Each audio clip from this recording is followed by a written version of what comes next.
The escape pod tumbled through space like a drunk meteor, its hull blackened and bleeding atmosphere in tiny, desperate puffs. Kes watched it on the main display of research station, her three-fingered hands dancing across holographic controls with a kind of practiced precision that came from spending half her life in the void between stars. The pod's trajectory would take it straight past their station in about 40 minutes. Close enough to scan, close enough to help. Should we report it? Vel asked from the communications array, his voice carrying that particular tremor that meant he was about to suggest something stupid. Vel was young for a Zephyrian, barely past his second molting, and still believed the galaxy operated on rules that made sense. Kes pulled up the pod's biosignatures.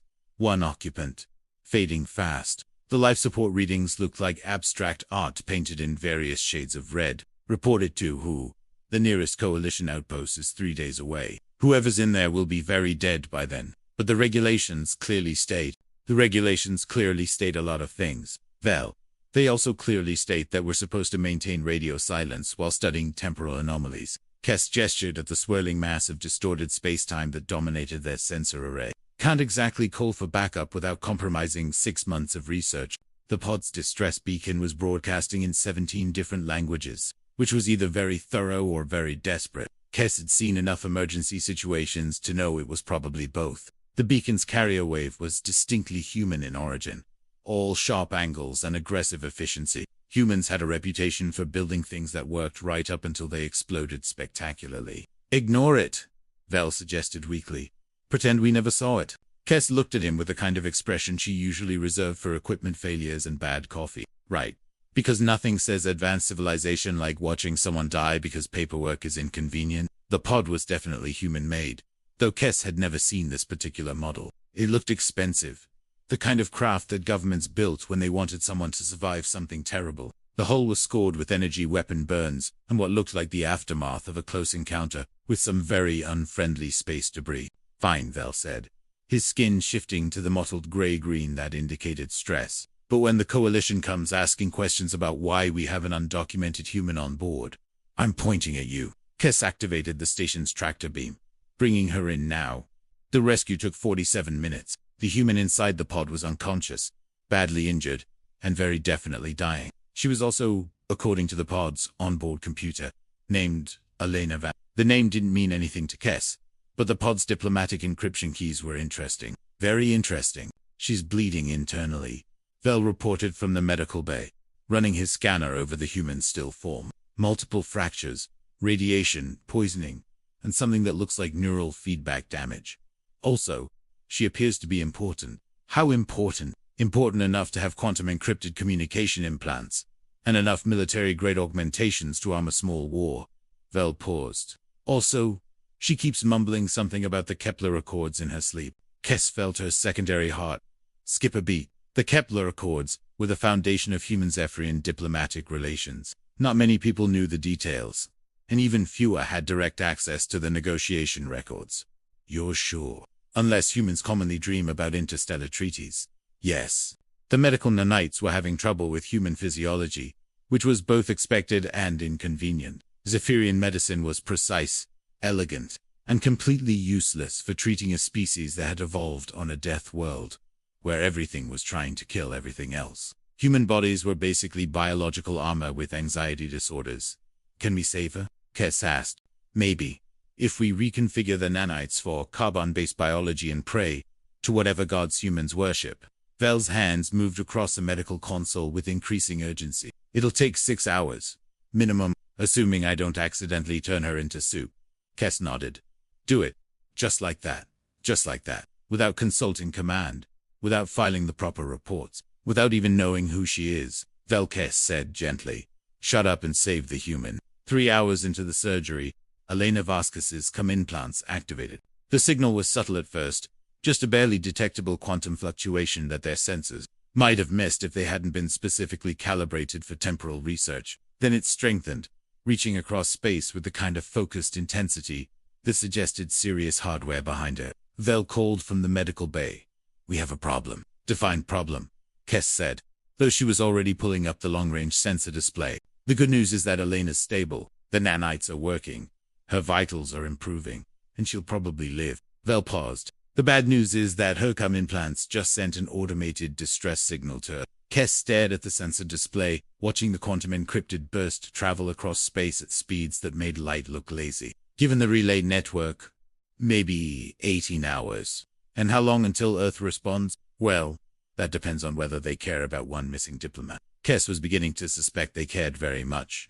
12 hours later, the first human ships dropped out of hyperspace. They materialized at the edge of the system like aggressive ghosts, their stealth fields flickering off to reveal sleek, predatory shapes that looked like someone had taught sharks to fly. Kes counted 6 destroyers, 2 heavy cruisers, and something that her computer couldn't identify but was probably very bad news. Well, Vel said, his skin now a solid shade of panic red. That escalated quickly. The lead ship was broadcasting on standard diplomatic frequencies, which was either reassuring or terrifying depending on your perspective. The message was brief, professional, and delivered in the kind of tone that suggested the speaker had recently received permission to vaporize things. Attention Researcher Station Amica. This is Admiral Chun of the Earth Defense Force. We're here about Elena Vasquez. Please respond. Kes looked at Vel, who was busy trying to become one with the bulkhead. Any chance we can pretend we're not here, given that we're a large, stationary object broadcasting sensor signals? Probably not. Kes opened a channel. Admiral Chun. This is Research Station Amica. We have Ms. Vasquez aboard. She's injured but stable. We're sending a medical team. That's not necessary. Our facilities. We're sending a medical team. Admiral Chun repeated, and something in her voice suggested that this was not a negotiation. ATA 15 minutes. The human shuttle that docked with their station was small, fast, and probably armed with enough firepower to reduce Omega-7 to component atoms. The medical team consisted of 2 humans in environmental suits, and 1 very serious-looking combat medic who scanned everything twice and trusted nothing. Elena Vasquez was awake when they arrived, sitting up in the medical bay with a kind of alert wariness that suggested extensive military training. She was younger than Kes had expected, maybe 30 in human years, with dark hair, and the kind of eyes that suggested she'd seen more of the galaxy than most people would prefer. "Hello, Kes," Elena said, her voice still rough from the nanites, but steady. "Thank you for saving my life." "You're welcome," Kes replied, then paused. "How do you know my name?" "Your station broadcasts personnel rosters on standard frequencies.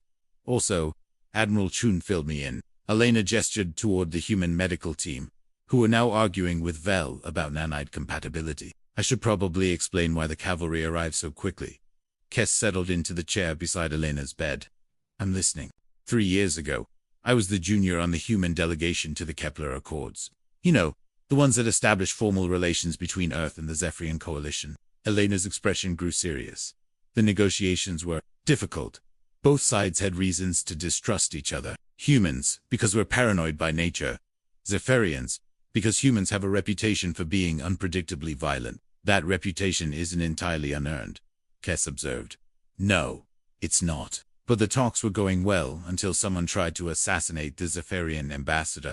Kes felt her blood temperature drop several degrees. "I wasn't aware of any assassination attempt, because it didn't work. 3 human security officers died stopping it, and the would-be assassin turned out to be a member of a radical faction that wanted to derail the Accords entirely." Elena met Kes's eyes. The ambassador was a young researcher named Kes, recently assigned to diplomatic duty. Ring any bells? The memory hit Kes like a collision with a small asteroid. 3 years ago, her first diplomatic assignment, the terror of representing her entire species in negotiations with the famously unpredictable humans. She remembered the sudden chaos, the human security team throwing themselves between her and the gunman without hesitation. The way they'd smiled and made jokes, even as medics worked to save their lives. "You remember?" Elena said softly. "I remember." Kes paused. "I also remember a junior who spent 6 hours in the medical bay, making sure our translation software was properly configured, making sure we could communicate with the human doctors treating our injured. That was my job." "No, it wasn't.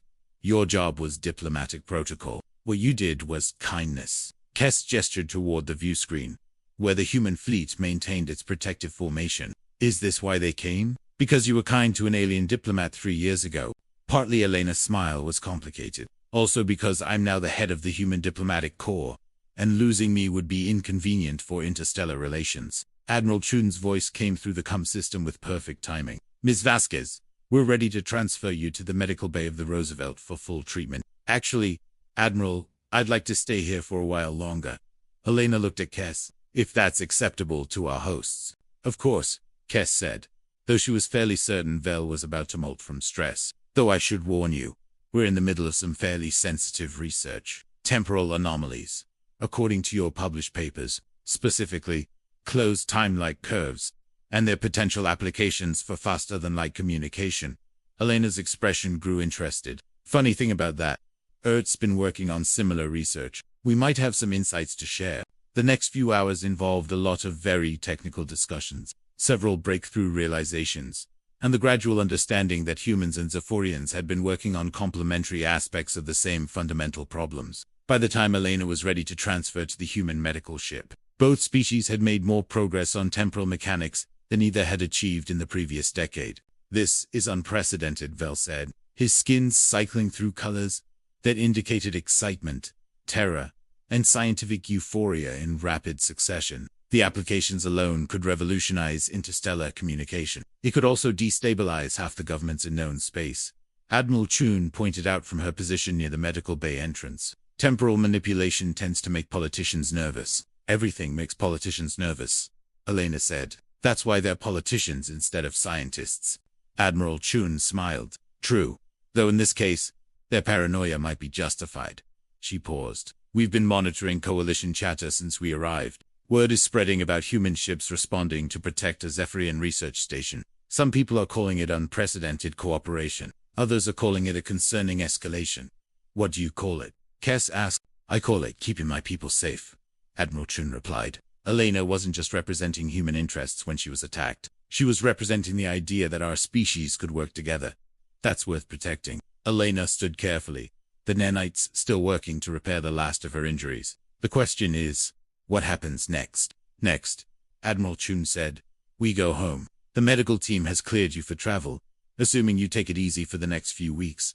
And the research continues, Kes said firmly, with human collaboration, if you're willing, though I suspect that's going to require some very interesting conversations with both our governments. Elena grinned.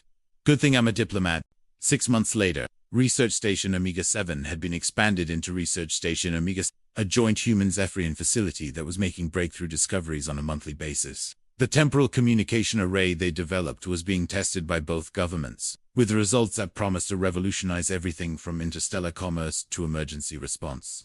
Kes stood in the new observation deck, watching human and Zephyrian technicians work side by side on problems that neither species could have solved alone. Vel had gotten over his anxiety about regulations, and was now co-authoring papers with human quantum physicists. Elena visited monthly, usually bringing new equipment, new personnel, and new stories about the political maneuvering required to keep the joint project funded. Funny how things work out, Elena said, joining Kes at the observation window. One person makes a choice to help a stranger, and suddenly entire fleets are moving to honor that choice. Humans do seem to take loyalty seriously, Kes observed. We take a lot of things seriously. Sometimes too seriously. Elena paused. But kindness, that we remember, that we honor, that we'd protect, even when it's inconvenient, especially when it's inconvenient. Kes watched a human engineer and a Zephyrian physicist celebrate solving a particularly difficult equation, their species' different expressions of joy somehow translating perfectly across the barriers of biology and culture. You know, Kes said, I'm starting to think this whole interstellar cooperation thing might actually work out. Elena laughed. Stranger things have happened, such as one human diplomat surviving a ship attack, because a Zephyrian scientist decided that saving lives was more important than following regulations. They stood in comfortable silence, watching the two species work together on problems that would have seemed impossible just a few months ago. Outside the observation window, space stretched endlessly in all directions, full of wonders and dangers and possibilities that neither humanity nor the Zephyrian coalition could face alone. But together, they might just be enough.